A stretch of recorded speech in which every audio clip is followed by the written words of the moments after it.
Welcome to the Snark Tank. This is where we discuss things that don't get much attention in the nonprofit conversation, and usually they're things that piss me off. I was having lunch with several of my closest friends and one stranger. The stranger runs a very neat nonprofit with a budget of several $1,000,000 a year. For much of the lunch, she was telling us about her problems. She doesn't have enough revenue. There are opportunities that she could capture, but she can't capture them without funds. She has to find ways to bring in new contributors. It went on and on. You've heard the story.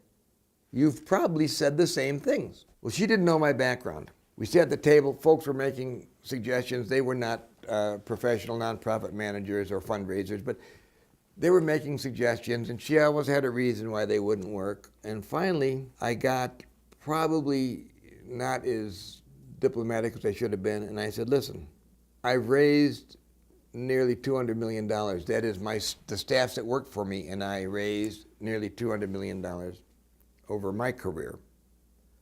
So I'm going to ask you a couple questions. I asked her, what's your major gift level? $1,000. I asked her, how many people on her contributor rolls? Several thousand. I asked her, how many people give a major gift of 1,000 or up? There were several dozen. I asked her if she had get to know personally those few dozen people who are making the gifts of 1,000 or 2,000 or 5,000. She said, no, she's too busy. I asked her if she's instructed her staff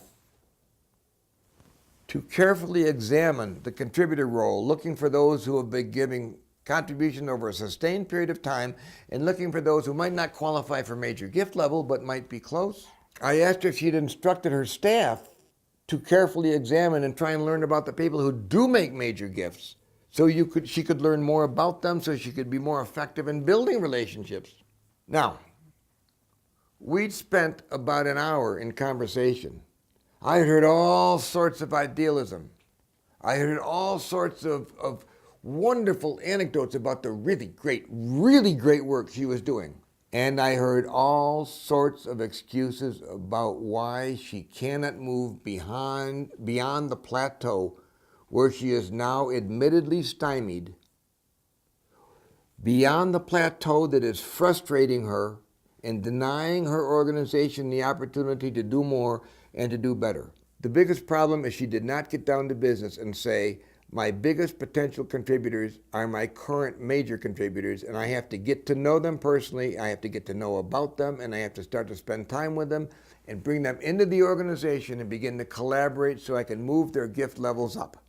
The other basic problem was that she was not examining her contributor roles to find other major gift prospects. Instead, she was talking about bringing in new contributors, ignoring the gold mine of her current contributors. And the excuse was, we're too busy to do it right, but we have time to complain and whine. Remember, you're in the Snark Tank now. That means that I started the conversation, you can finish it. Just use the little comment box below and let me know what you think. I sure don't mind if you disagree, but I sure will mind if you're passive and don't comment.